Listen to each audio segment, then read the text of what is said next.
नमस्कार, डिकोडिंग 24/7 में आपका स्वागत है। मैं हूँ राकेश त्रिपाठी। इज़राइल में शांति वार्ता चल रही है। सारी पार्टियाँ वहाँ बैठी हुई हैं। भारत से भी एक मंत्री वहाँ बैठे हुए हैं। वार्ता चल रही है। क्या होगा इसका? कम से कम ये कह सकते हैं कि 20 साल से चली आ रही एक लड़ाई तो ट्रंप ने रुकवा दी, ऐसा लग रहा है। अब इस पर कई सवाल उठते हैं जिनके जवाब आज हम माँगेंगे अपने एक्सपर्ट कमांडर सुदर्शन चक्रपाणी से। बहुत मशहूर स्ट्रैटेजिस्ट हैं, दुनिया की हर ताले की चाबी स्ट्रैटेजी की उनके पास है। आपका स्वागत है कमांडर साहब। राकेश जी, जय हिंद, जय भारत। और आपसे बात करके और आपके साथ रूबरू होके सबसे मिलता हूँ, बहुत अच्छा लगता है। चलिए, बहुत इंटरेस्टिंग टॉपिक है, आगे बढ़ते हैं। कमांडर साहब, ये जो शांति की वार्ता हो रही है 20 साल बाद, तो उम्मीद तो है अच्छी रखनी चाहिए, चलिए ठीक है। तो इसका लेकिन क्या महत्व है? पहला सवाल तो ये, और दूसरा इसी से जुड़ा हुआ है, मौजू है, इसीलिए मैं तुरंत पूछ ले रहा हूँ, इसके कितने दिन चलने की संभावना है? जो भी शांति वार्ता होगी, कितने दिन चलेगी? क्योंकि ये रीजन ऐसा है, थोड़ा-सा रोशनी डालें। राकेश जी, सबसे पहले शुभ शुभ बोलते हैं। शुभ शुभ क्या हुआ है? शुभ शुभ ये हुआ है कि 20 हॉस्टेजेस जो हैं वो वापस आ गए हैं इजराइल के पास। बदले में इजराइल ने मोटा मोटी 2000 अपनी तरफ से बंधक छोड़े हैं, जिसमें से करीब 1700 कुछ हैं जो गाजा से उन्होंने बच्चे जो ना वहां से कैप्चर किए थे या वहां पे अरेस्ट किए थे वो हैं। लेकिन 200 हैं कट्टर टेररिस्ट हमास के, जो उनके पास उनकी जेल में हाई सिक्योरिटी प्रिजन में थे। उन्होंने अपना हिस्सा किया है। और हमेशा की तरह देखिए, इजराइल अपने एक बंधक के लिए 100 बंधक भी छोड़ने को तैयार हो जाता है, तो उन्होंने वो कर दिया है।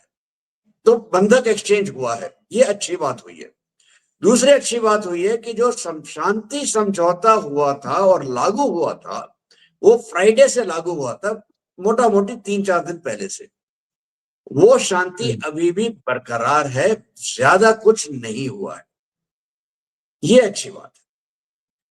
तीसरी अच्छी बात यह है कि 20 टॉप लीडर्स विश्व के, एक तरह से आप मान लीजिए ट्रंप खुद, अल सीसी इजिप्ट के प्रेसिडेंट, और पाकिस्तान के प्राइम मिनिस्टर तो हैं ही, कैनेडियन प्राइम मिनिस्टर मैक्रॉन, कर्स्टामर, सब के सब खुद शर्म शेख में बैठे हुए हैं ये शांति वार्ता करने के लिए। यहां पे गारंटी डॉक्यूमेंट कुछ होंगे जो साइन करेंगे कि हम गारंटी करते हैं कि समझौता होगा और शांति रहेगी। इसमें साइन करने वाले कौन होंगे? अमेरिका, टर्की, एर्दोगान की तरफ, कतर और इजिप्ट। ये 4 से एक्सपेक्ट किया जा रहा है कि ये साइन करेंगे गारंटी डॉक्यूमेंट। एक्सपेक्टेशन है। हमास इस समझौते में या इस वार्ता में हमास डायरेक्टली नहीं है। हमास का कोई रिप्रेजेंटेटिव यहां नहीं बैठा, क्योंकि इजराइल ने साफ साफ कह दिया था कि हम नहीं मानते हमास को। हमास यहां बैठेगा तो आप उसको लेजिटिमाइज करेंगे कि आपके साथ हमास बैठ सकता है। बिल्कुल। राकेश जी, आपको याद होगा पिछली बार आप ही ने बताया था कि इजराइल का दृष्टिकोण होता है जो उसका दुश्मन है उसका खात्मा। उसको ऑक्सीजन पे डालने की बात नहीं करता वो कभी। ठीक है, तो हमास को तो इजराइल मानता नहीं, मानेगा नहीं कि भाई वहां के बात करें।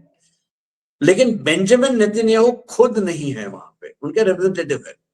खुद क्यों नहीं है? उन्होंने बहाना बनाया है कि भाई ये जूइश फेस्टिवल चल रहा है, हम जूइश फेस्टिवल के बीच में नहीं आ सकते। Fair enough. तो ये यहाँ पे शांति वार्ता शर्म शेख में चल रही है। ये सारी अच्छी चीजें। बुरा क्या हो रहा? जब हॉस्टेज एक्सचेंज हो रहे थे विश्व के सामने, वर्ल्ड मीडिया के सामने, आपने देखा होगा, मैं तो बहुत गौर से देख रहा था, हमास अपने गाड़ियों में अपने हथियारों के साथ खुल्लम खुल्ला घूम रहा था। मतलब हमास का निहस्तीकरण कौन करेगा? सबसे बड़ा सवाल तो यही है। दूसरा, वर्ल्ड मीडिया के सामने ये आ गया है कि हमास ने, कुछ लोग कहते हैं 200, कुछ लोग कहते हैं 250, कुछ लोग कहते हैं कुछ जो भी नंबर कहते हैं, पता नहीं क्या सही नंबर है, लेकिन काफी सारे लोगों को एक्सिक्यूट किया है, मौत के घाट उतारा है, वो भी बहुत बर्बरता से, ये बोल के कि ये लोग स्पाइस हैं, हमारे खिलाफ उन्होंने इजराइल को या हमारे दुश्मनों को खबर दी है। ये कुछ एक्सिक्यूशन वीडियोस भी इसके आए हैं कमांडर साहब, आपने देखा होगा, कुछ वीडियोस भी आए हैं इसके। बिल्कुल वीडियोस आए हैं इसके। तो ये दूसरी बुरी बात हुई है। तीसरी बात यह है कि अभी तक जो है हमास के जो पहला कदम तो हो गया, very good, well done is half begun, शुरुआत अच्छी तो अंत अच्छे होने की संभावना बढ़ जाती है। प्रॉब्लम ये आती है कि इसका बाद क्या। अभी तक कभी कहीं किसी ने ये नहीं बोला है पैलेस्टीन अगर बनेगा तो कहां बनेगा, पैलेस्टीनियन क्या गाजा में होंगे नहीं होंगे, और अगर होंगे तो उनके साथ क्या क्या सिचुएशन होगी आगे चल के, रिकंस्ट्रक्शन के दौरान कब क्या होगा।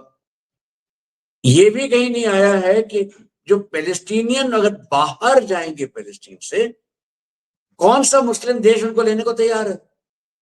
हकीकत तो यह है ना कतर, ना सऊदी अरब, ना इजिप्ट, ना जॉर्डन, ना सीरिया, कोई इनको लेने को तैयार नहीं है। क्यों नहीं लेने को तैयार? कट्टरवादी में कट्टरवादी पैलेस्टीनी है, इसीलिए कोई पैलेस्टीनियन को चाहता ही नहीं है, और नहीं चाहता कि वो हमारे पास आके रहे।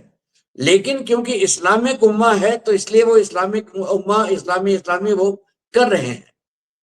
जब तक उनकी सुविधा है, जब तक उनके लिए सही चल रहा है, जब तक वो अपनी आबादी को ये चूरन चटा सकते हैं, इसीलिए वो नहीं चाहते कि उनकी आबादी के अंदर पैलेस्टीनी आके घुल मिल जाए। और सबसे अहम मुद्दा तो यही है, जो एक कमरे के अंदर सबसे बड़ा हाथी जो बैठा है वो है हमास। ना होकर भी हमास वहां पे है, उसको जो उसका हथियार है, ये कौन उसको ये करेगा कि उसके हथियार वापस लेगा, निहस्तीकरण कैसे होगा, इसी के ऊपर सबसे बड़ी बात होगी। और सबसे बड़ी चीज है, पेच तो यहीं पे फंसेगा। राकेश जी। बिल्कुल बिल्कुल, मैं ये कह रहा था कि कुल मिला के मुद्दा तो फिर यही होगा, फिलिस्तीन का फिर देश कौन सा होगा। 1948 से जो मसला चला आ रहा है, कोई मुस्लिम देश ही लेने को तैयार नहीं है, तो यूरोपियन कंट्रीज तो लेंगे नहीं, हिंदुस्तान नहीं लेगा, पाकिस्तान नहीं लेगा, तो उनकी समस्या तो बरकरार रही, उनका देश नहीं उनकी है कोई। समस्या तो बरकरार है। देखिए राकेश जी, मेरा अपना मानना है कि पैलेस्टीनियन लोग जो हैं उनके लिए दो ही ठिकाने दिखाई देते हैं, कम से कम मेरी सोच में। एक है सीरिया। सीरिया में देखिए बहुत बड़ी जगह है जो खाली है, वहां कुछ नहीं है। वहां पे अगर आप पैलेस्टीनी डाल देते हैं और पैलेस्टीनी को उसी एरिया में आप एक तरह से कॉर्डन ऑफ कर देते हैं, एक दायरा बना देते हैं, तो अमेरिका के लिए बहुत अच्छी बात है।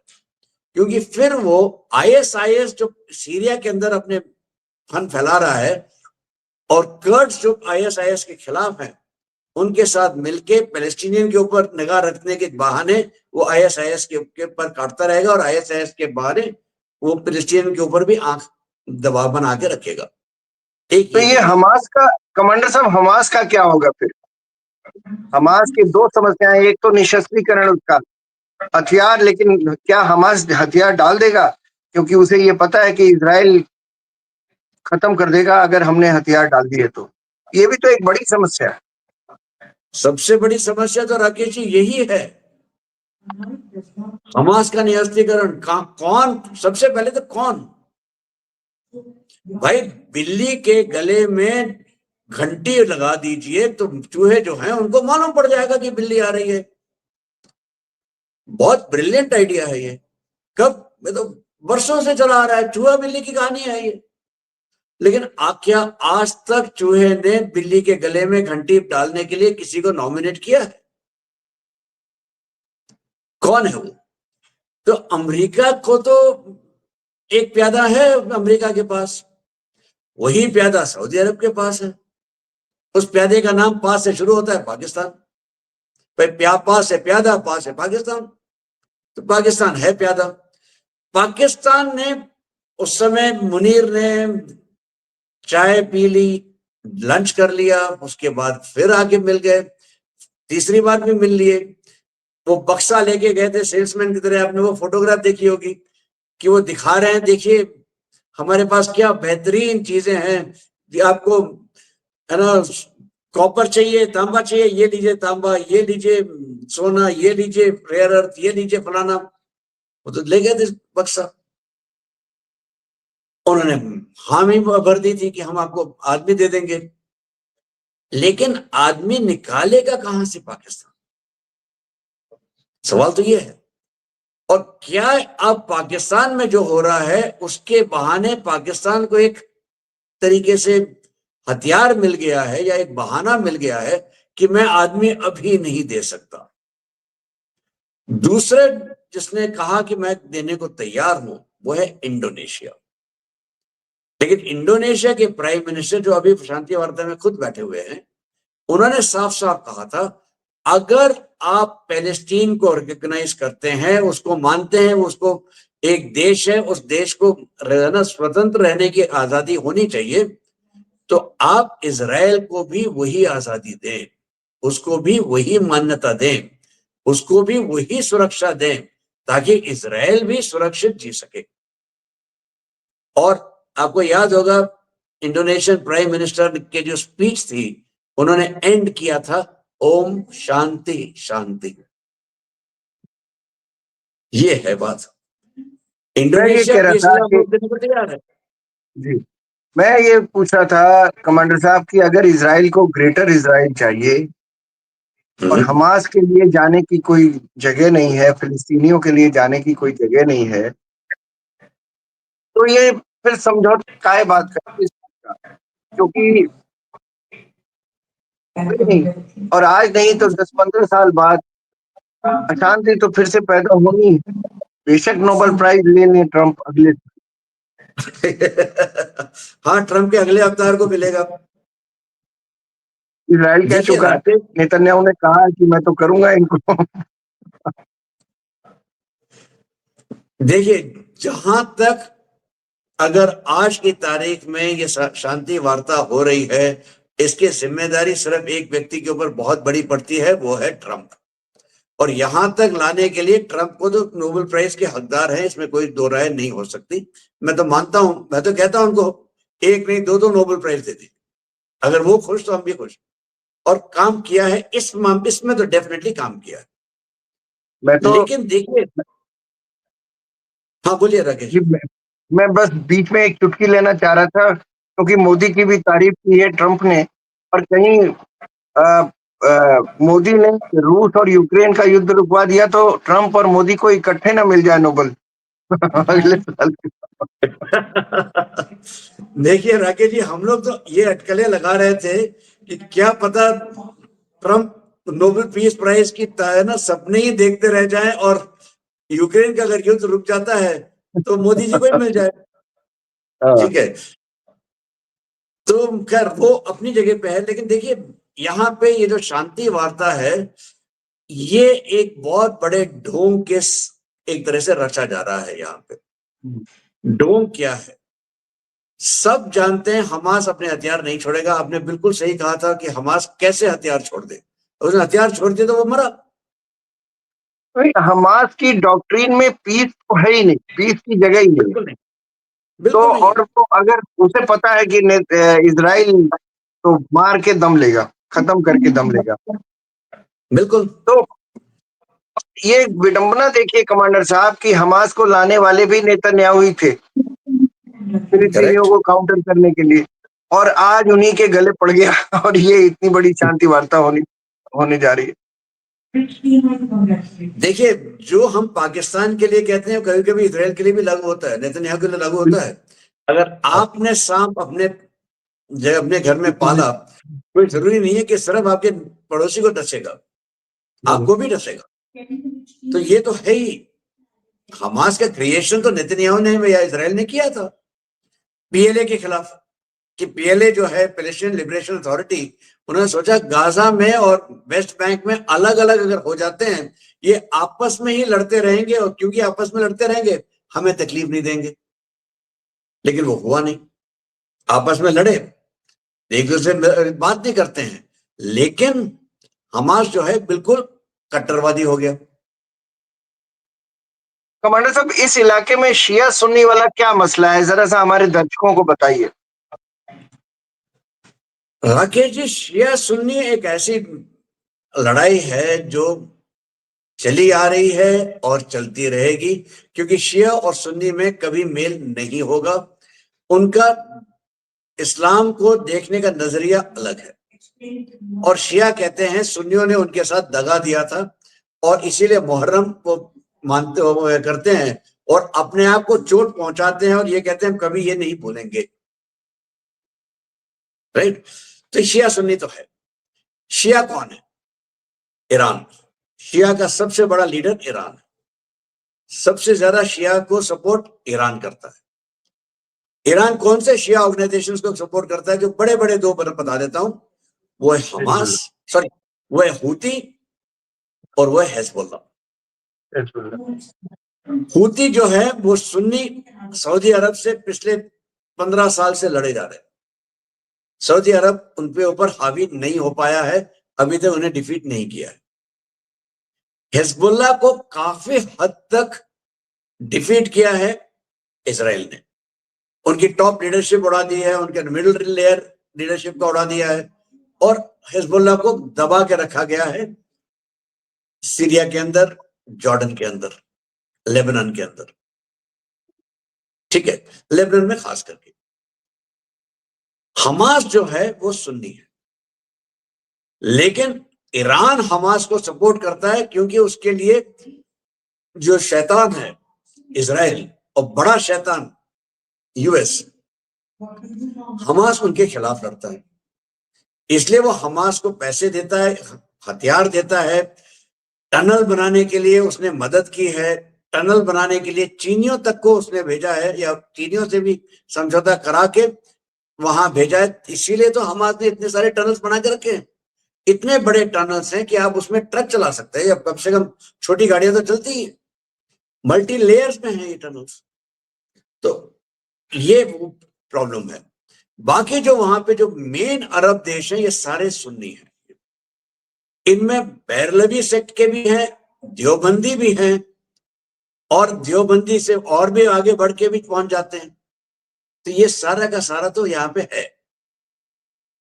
और एक में छोटा सा सवाल है मेरा कि क्या प्रोबेबिलिटी आपको लगती है ये जो शांति समझौता हो रहा है, ये प्रासंगिक है, लॉजिकल है, टिकेगा नहीं टिकेगा, फायदा है नहीं फायदा है, थोड़ा सा इस पर बता दें।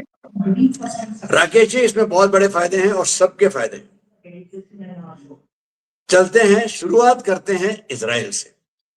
इजराइल चाहता है हमास को खत्म किया जाए, लेकिन उससे तकलीफ ज्यादा ना हो। हमास को, अगर आपने हमास को निरस्तीकरण कर दिया हमास का, तो हमास खत्म होगा। इजराइल का उल्लू सीधा।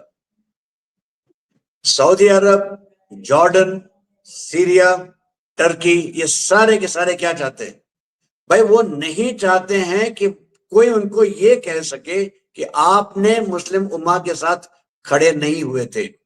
लेकिन वो पैलेस्टीनियन और हमास को भी नहीं चाहते कि वो अपने देश में आके बैठे।